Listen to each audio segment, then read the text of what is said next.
Bismillahirrahmanirrahim. Kemarin kita sedang membahas tentang makrifat. Salah satu kewajiban kita selaku mukallaf yaitu makrifat. Halaman 10 nomor 3 itu di atas ya kemarin. Makrifat kalau arti dasarnya mengenal, makrifat itu ya, mengenal. Maksudnya mengenal Tuhan, mengenal kepada Allah. Wajib bagi kita selaku mukallaf. Mukallaf itu orang yang sudah balik dan akalnya sehat ya, disebutnya mukallaf. Kita wajib makrifat, wajib kenal, wajib tahu kepada Tuhan, kepada Allah. Cuma kemarin orang yang kenal itu kan beda-beda tingkatannya kemarin ya. Ada yang kenalnya biasa, ada yang udah akrab banget, nah gitu ya. Beda-beda. Makrifat itu tingkatannya beda-beda. Tapi ini nanti dampaknya juga jadi beda ya. Kalau kita baru kenal sama orang, kenal mah kenal, tapi baru kenal kan beda sikapnya juga. Sama yang udah akrab, sama yang udah conggah beda. Sama Allah juga sama. Kalau kenal biasa, makrifat biasa, ya begitu. Tapi kalau udah kenal banget sama Allah, doanya juga beda. Baca bismillah doang, baca sholawat doang, hajat-hajatnya kabul. Kalau kita mah yang nggak kenal Allah, yang kurang kenal, yang masih jauh, udah apa aja dibaca, kayaknya doa nggak ada yang kabul. Nah gitu. Jadi beda ya. Maka penting ya kita memahami tentang makrifat, karena kita juga kan pengen kenalnya, kenal banget gitu ya. Pengen deket banget sama Allah. Karena kalau jadi orang dekat Allah kan, wah ya. Jangankan jadi orang dekat Allah ya, orang dekat wali kota aja kan udah luar biasa ya. Apalagi kalau kenal dekatnya sama Allah. Gitu ya. Maka penting kita harus memahami apa itu makrifat. Cuma kemarin ya sudah kita bahas juga, ternyata tahapannya ya.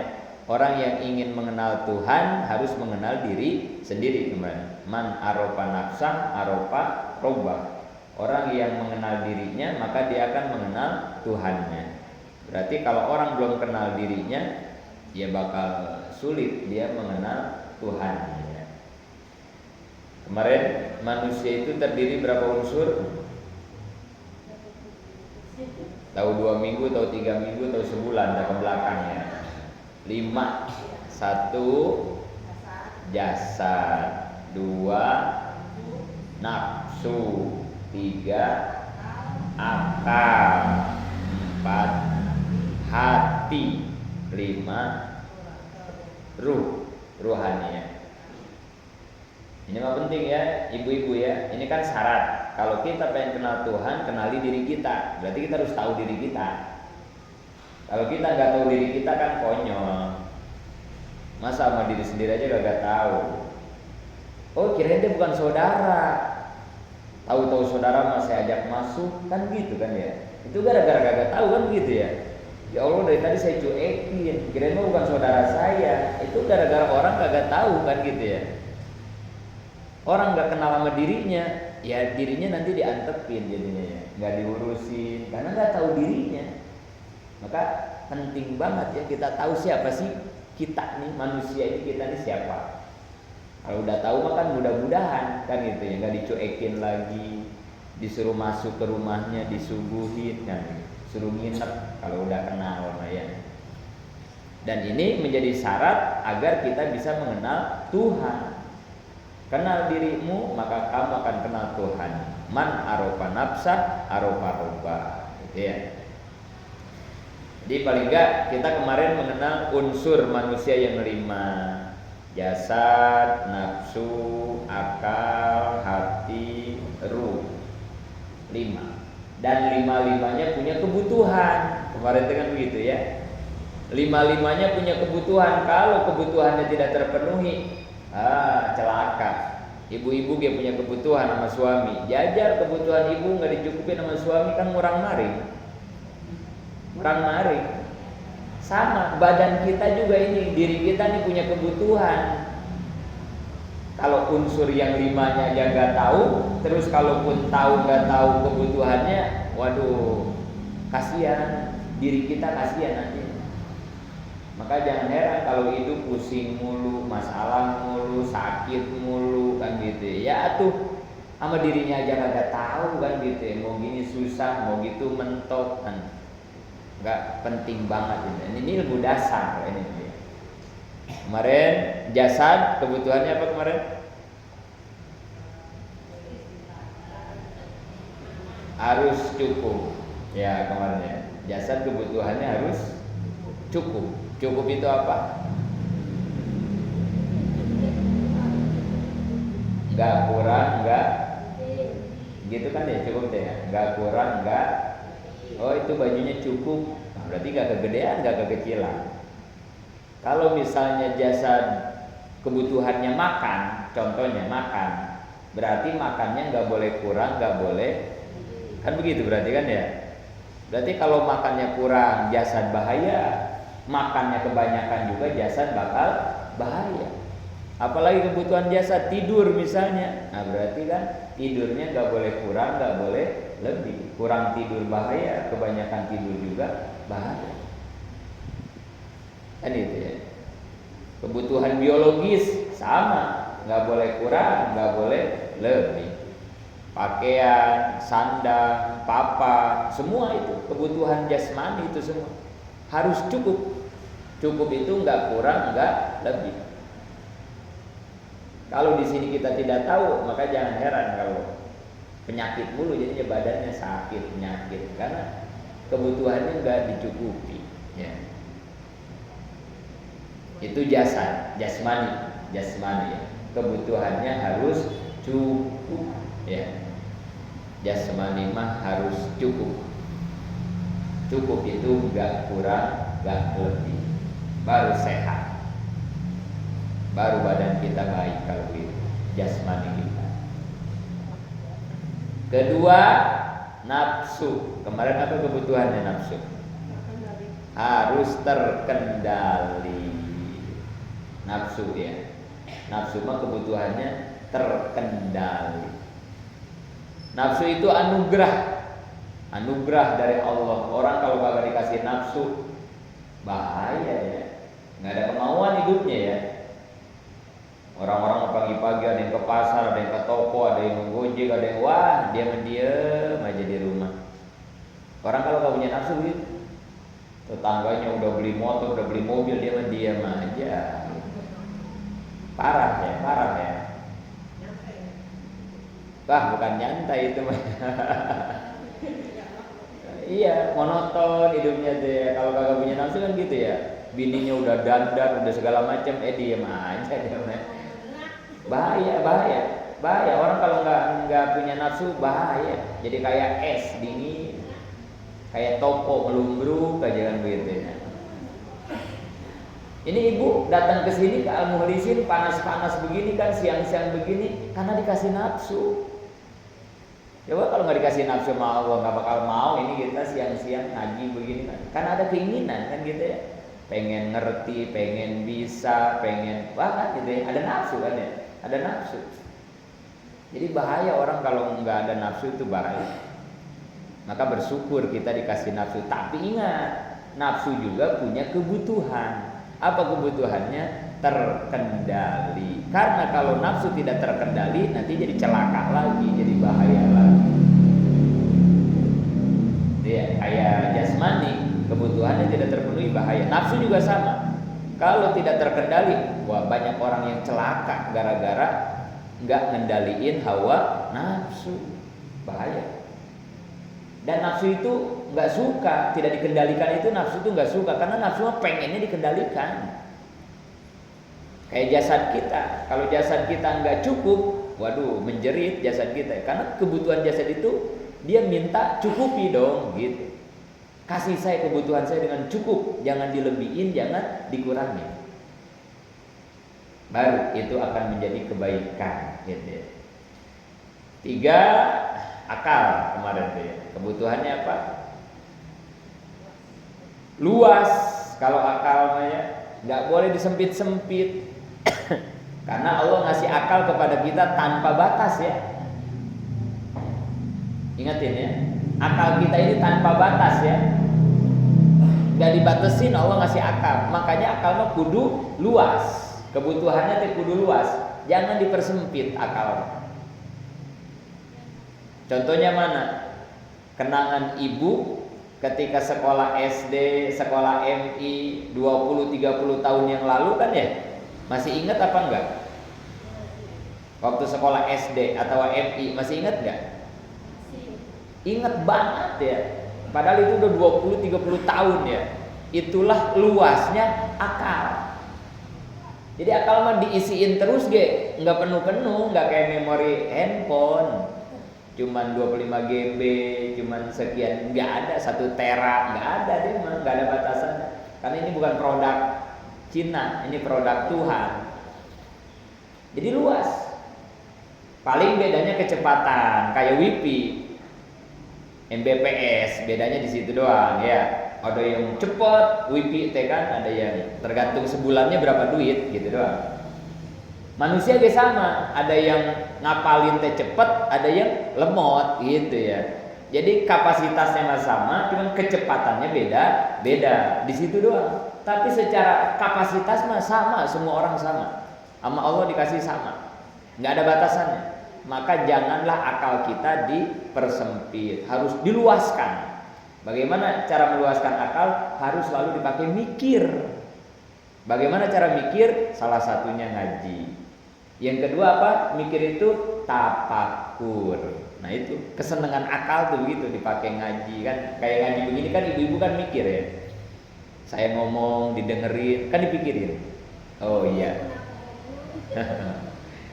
Kan kalau udah mikir mah suka ngangguk-ngangguk. Wah, iya kan gitu. Itu tanda berarti lagi mikir kan gitu.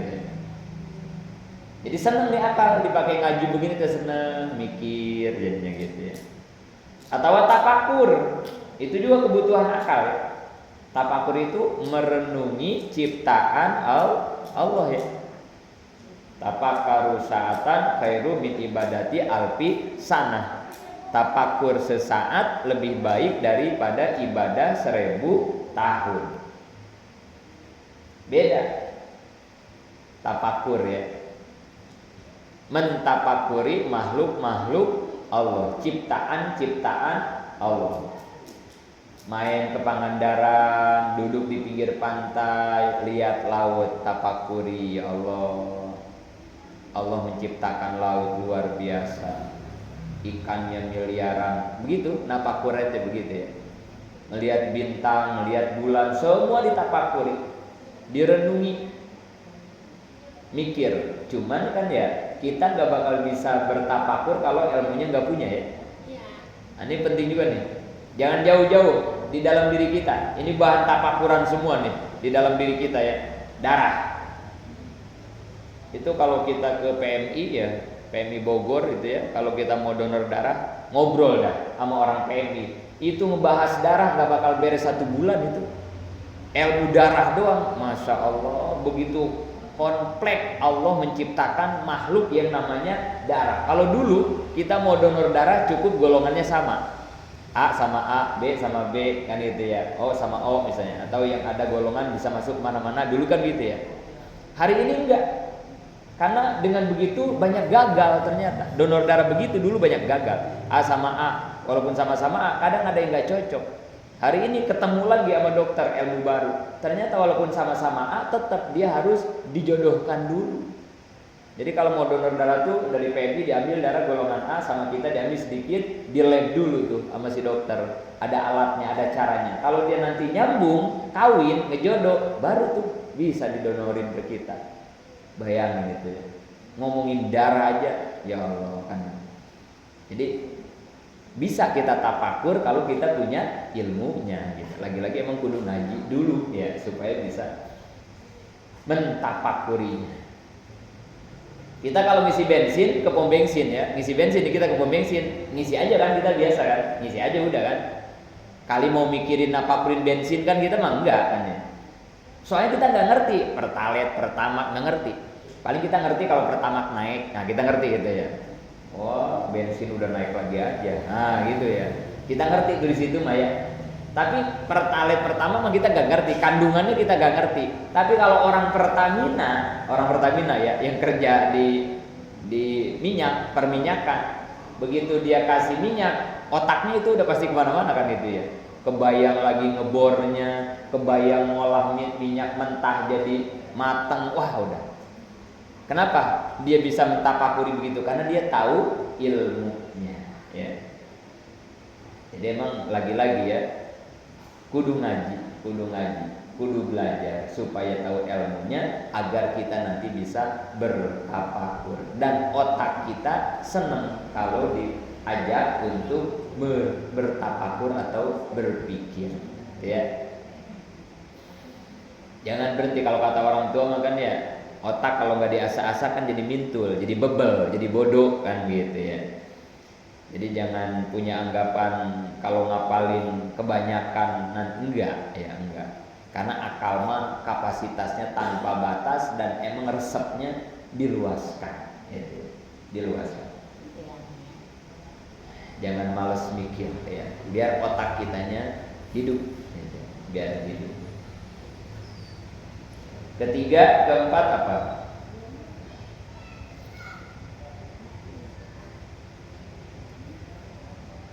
Satu tadi apa? Jasad, kebutuhannya cukup. Kedua apa? Nafsu, kebutuhannya terkendali. Ketiga, akal, kebutuhannya luas. Keempat, hati, kebutuhannya apa? Bersih ya. Hati mah kebutuhannya bersih, kudu bersih. Bersih dari apa? Dari kotoran dan penyakit hati. Kebutuhan hati ini ya.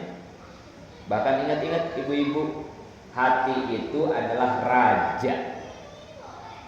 Hati mah adalah raja. Jadi dalam diri kita tuh ada rajanya, namanya hati. Pemimpin raja itu ya. Majelis taklim maju dan mundur, rame dan sepi tergantung ketua. Bukan karena jamaah ya, nggak boleh ketua nyalin jamaah. Emang jamaahnya susah Pak Ustaz. Bukan jamaah yang susah, ketuanya aja nggak bisa ngolok gitu ya. Satu wilayah yang menjadi penentu siapa? Bapak RT, Bapak RW gitu. Kayak tim bola, kalau tim bola nggak juara-juara, emang yang diganti pemain, bukan pelatih. Pelatihnya yang diganti. Dalam rumah tangga, kalau rumah tangga nggak harmonis, emang yang salah siapa? Bukan anak, bukan istri, apalagi pembantu, bapak, suami. Karena kepala rumah tangga adalah suami. Bener. Jangan nyalahin gara-gara ibu sih, gara nggak ada. Yang salah tuh kamu, kepala rumah tangga. Cuman jangan diganti. Jadi semua itu tergantung pemimpin ya. Nggak ada dosa anak buah, nggak ada. Nggak ada. Presiden asli. Kata Nabi gimana? Kullukum ra'in wa kullukum mas'ulin an ra'iyatihi.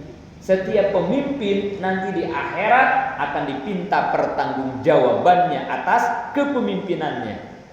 Nggak ada setiap anggota nanti akan dipertanggungjawabkan keanggotaannya, nggak ada. Nggak ada hadis kayak begitu, nggak ada. Jadi nggak ada salah anggota ya, salah ketua, salah pemimpin, salah suami, salah RT, salah RW, salah presiden, salah wali kota, pemimpin. Emang nanti di akhirat ibu-ibu sama anak-anak ditanya sama Allah? Kan kagak. Tinggal tawa-tawa doang, ibu-ibu sama anak-anak tawa aja, tawa. Yang disidang di hadapan Allah siapa? Bapaknya. Ya. Kayaknya harus kasihan sama suami ya. Aduh, tanggung jawabnya dunia akhirat gitu ya. Bantuin sama bapak, sama istri bantuin. Bantuin di dunia, masih bantuin meringankan tugas suami. Karena nanti di akhirat kan dia yang bakal babak belur mempertanggungjawabkan. Ibu-ibu mah nggak ada urusan apa-apa di akhirat kan, udah aman, aja duduk aja, santai. Bapak yang babak belur. Kenapa anak lu kagak bisa sholat? Bapak yang dikemplang. Bini lu tuh kalau ke warung nggak pakai kerudung, bapak yang dikemplang.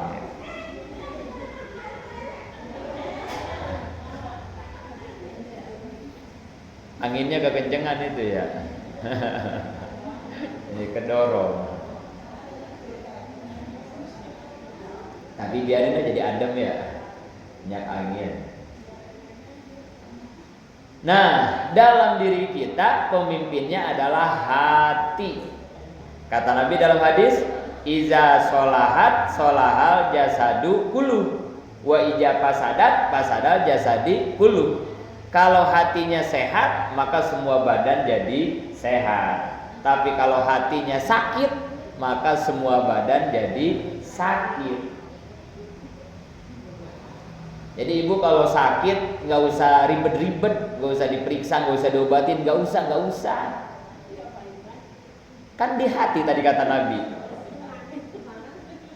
Kenapa migrain? Kenapa jantung? Kenapa gula? Kenapa? Kan bukan dari makanan, bukan dari pola. Saya sering nyontoin orang gila, ada yang sakit nggak sih orang gila? Kapan sih kita ngeliat orang gila sakit gitu ya, batuk, demam-demam, meriang, orang gila tuh yang suka telanjang? Gak ada. Ini syariat agama, ini hadis Nabi yang jelas benarnya, bisa dibuktikan. Tinggal kitanya aja, satu kagak tahu, yang kedua udah tahu kadang masih ragu, kita tuh begitu ya. Itu contohnya jelas ya. Orang gila mana ada yang sakit, jangankan sakit biasa, zaman corona 2020 nggak ada orang gila kena corona, nggak ada. Nggak ada. Kita bilang sama dia kan orang gila, orang gak waras ya. Padahal sebetulnya yang gila itu bukan dia sebetulnya. Kenapa? Orang gila pada sehat, hatinya sehat. Gak ada pikiran. Itu kan ya, kuncinya di situ kata Nabi. Kalau hatinya sehat, maka tubuh kamu semua sehat. Ija solahat, solahal jasadu kullu. Tapi kalau hatimu busuk, jangan harap kamu hidup sehat. Tetangga beli mobil baru, kamu meriang misalnya. Gak boleh. Anak tetangga keterima kerja, kamu yang mungsang mangsing. Kamu bakal tersiksa kalau hidup sirik mulu, hasud mulu, dengki mulu, emosi mulu. Gak bakal sembuh-sembuh orang kayak begitu. Karena ini kebutuhan hatinya gak dikasih. Kan harus bersih hati mah. Bersih dari penyakit hati.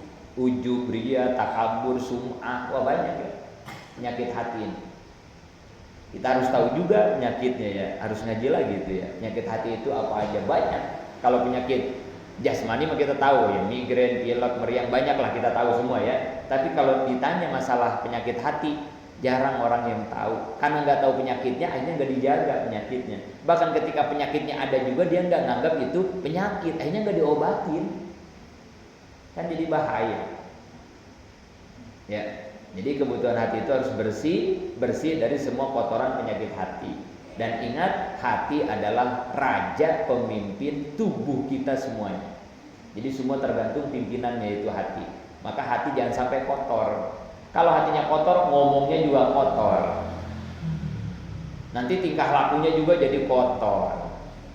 Contoh maaf, kalau ada orang yang profesinya maling. Tanya dah sama yang suka maling, pernah nggak mikirin pengajian maling? Yang ada di otaknya besok ayam siapa gua ambil, yang ada di otaknya besok burung siapa gua copet. Karena hatinya udah kotor, maka pikirannya, tingkah lakunya kotor semua. Tapi kalau ibu-ibu ini kan yang hatinya udah bersih semua, apa pernah kepikiran ngambil burung orang? Kan enggak. Apa pernah kita mau mikirin ngambil motor, ngebegal? Kan enggak. Paling gak kalau kebetulan ada uang suami di kantong, itu mah kalau kebetulan aja, nggak ada niat, itu mah hanya kesempatan kan. Tapi kan nggak pernah terpikirkan, nggak pernah, karena memang udah diisinya, yaitu desainnya dengan yang bersih hati. Nomor 4. Terakhir kemarin nomor 5 adalah ruh. Kebutuhannya apa? Ruhani kita kebutuhannya apa? Dekat. Harus dekat. Ruh mah gak boleh dijauhin. Harus dekat sama siapa? Sama sumbernya. Emang ruh itu sumbernya siapa? Kata Allah di Quran, "Qulir ruh min amri Rabbi wa nafahtu mirruhihi." Katakan, ruh itu bagian dariku, kata Allah. Jadi ruh ternyata bagian dari Allah. Berarti sumber ruh itu adalah Allah. Jadi dia mah kudu deket sama sumbernya. Kalau dijauhin dari sumbernya, ngejerit ruhani mah ngejerit. Nangis, tersiksa kalau dijauhin dari Allah. Ingat ya Bu, cuman ruh doang yang bagian dari Allah, cuman ruh. Kan semuanya tadi 5. Jasad, hati, nafsu itu bukan dari Tuhan, bukan bagian Tuhan itu mah ya. Hati juga bukan bagian Tuhan, tapi bicara ruh itu mah bagian dari Allah. Makanya kalau ada orang mati, yang mati itu siapa? Apanya yang mati? Orang itu disebut mati ya. Yang mati itu apanya? Jasad. Kenapa jasadnya disebut mati? Karena jasad berpisah dengan ruh. Kan begitu ya? Ruhnya mati enggak? Enggak. Makanya kalau ada orang meninggal, kita bilang innalillahi wa inna ilaihi rajiun. Artinya apa? Innalillahi artinya apa? Sesungguhnya ruh milik Allah. Nah, innalillahi kan begitu ya. Sesungguhnya ruh milik, karena ruh mah memang bagian Tuhan, bagian dari Allah, milik Allah. Wa inna ilaihi rajiun, maka dia kembali kepada Tuhan. Ini ruh yang ada di dalam diri kita, bagian dari Allah ruh. Maka kebutuhan rumah kudu dideketin terus sama sumbernya, yaitu Allah. Gimana cara ngedeketin ruh? Kan ada santapan rohani disebutnya ya. Ada santapan jasmani, ada santapan rohani. Ada olahraga, ada badan kita perlu dikasih makan, ada santapannya, namanya santapan jasmani ya. Badan kita ya, jasmani kan ada santapannya ya, namanya santapan jasmani. Santapan jasmani kayak apa contohnya? Uduk, nasi padang, seblak, banyak ya. Aqua, ini santapan jasmani semua nih. Tapi kalau orang makan mulu, minum mulu, tapi nggak diolah, sehat gak? Makanya ada olahraga kan? Kenapa dia olahraga? Itu yang hari Minggu di depan Super Indo itu ya, ibu-ibu itu ya, pada olahraga, nenek-nenek gitu ya, pakai training lagi. Jamaah mulisin mah nggak boleh ya, nggak boleh. Itu mah mungkin belum pada ngaji ya. Kita mah jangan. Ibu-ibu jangan olahraga begitu maksudnya ya, jangan. Kenapa mereka olahraga? Pengen sehat, supaya badannya jasmaninya sehat. Jadi kalau makan mulu nggak olahraga kan percuma ya. Jadi harus diolahraga. Ruhani juga sama, perlu dikasih santapan, namanya santapan ruhani. Kayak apa santapan ruhani? Ini ngaji nih. Ini santapan rohani ngaji ya. Ya Allah, ini ruh kita seneng banget ya diajak ngaji. Kenyang, apalagi kalau ngajinya seharian. Wah, kenyang udah itu ya. Lumayan deh ngaji sejam ge, 30 menit ge lumayan deh ya. Paling enggak kelaparan rohani kita ya. Ngaji, ini santapan rohani ini. Habis sholat wiridan. Santapan rohani itu wiridan. Kalau yang habis sholat nggak pernah mau wiridan, aduh, kelaparan itu rohaninya ya. Di sholat langsung Allah malantas jalan, aduh, kasihan itu rohani kita ya. Bisa kurus ya, bisa busung lapar nanti ya rohani kita ya. Ya Allah. Handphone yang bikin mahal, handphonenya apa baterainya? Apa nyawanya? Nyawa handphone itu apa?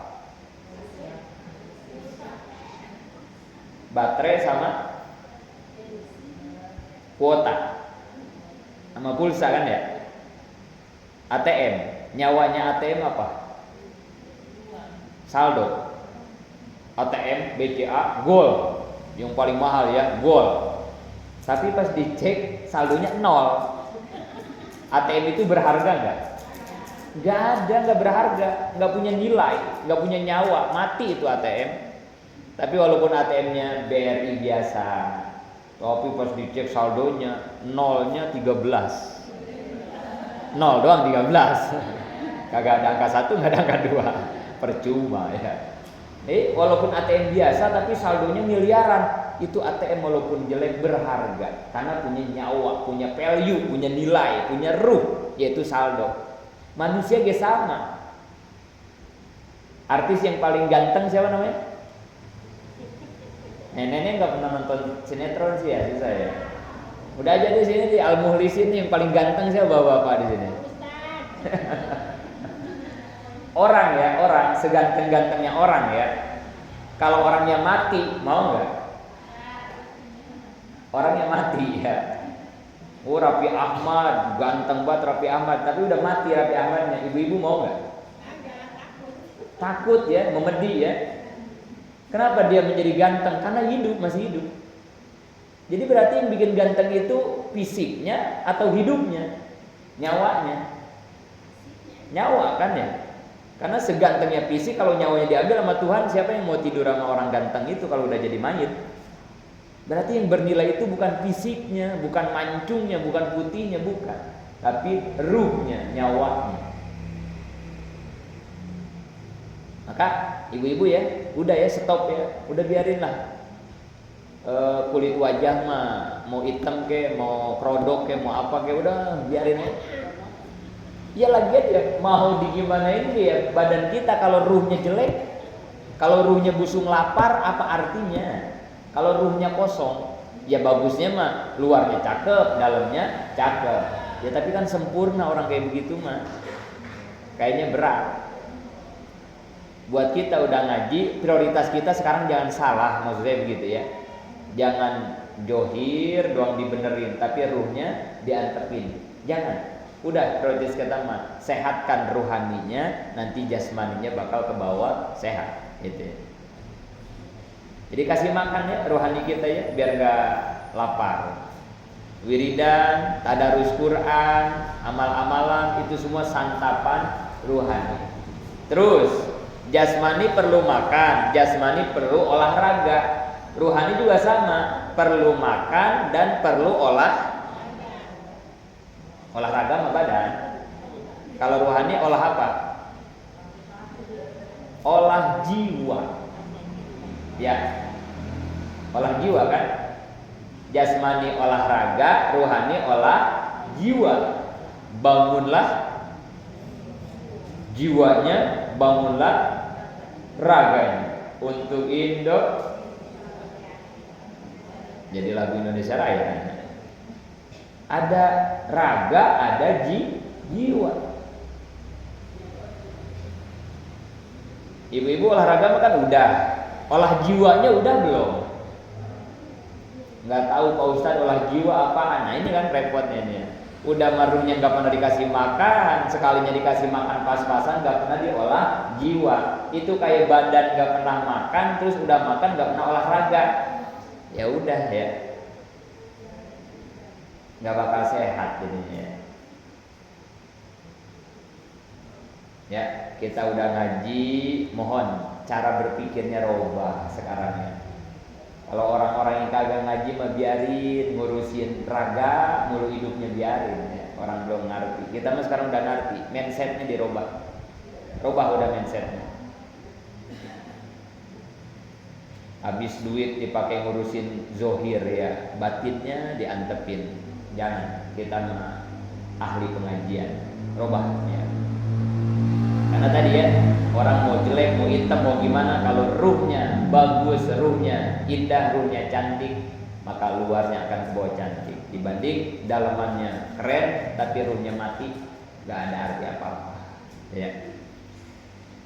Jadi kembali lagi masih dalam pembahasan ma'rifat, pengenalan Tuhan. Ternyata ada tip yang disampaikan oleh para ulama tauhid, ulama tasawuf. Orang yang ingin mengenal Tuhan, dia harus mengenal diri sendiri dulu. Kalau dia udah kenal dirinya, maka dia pasti mengenal Tuhannya. Dimana tadi puncaknya? Ketika dia mengenal tentang masalah ruhani.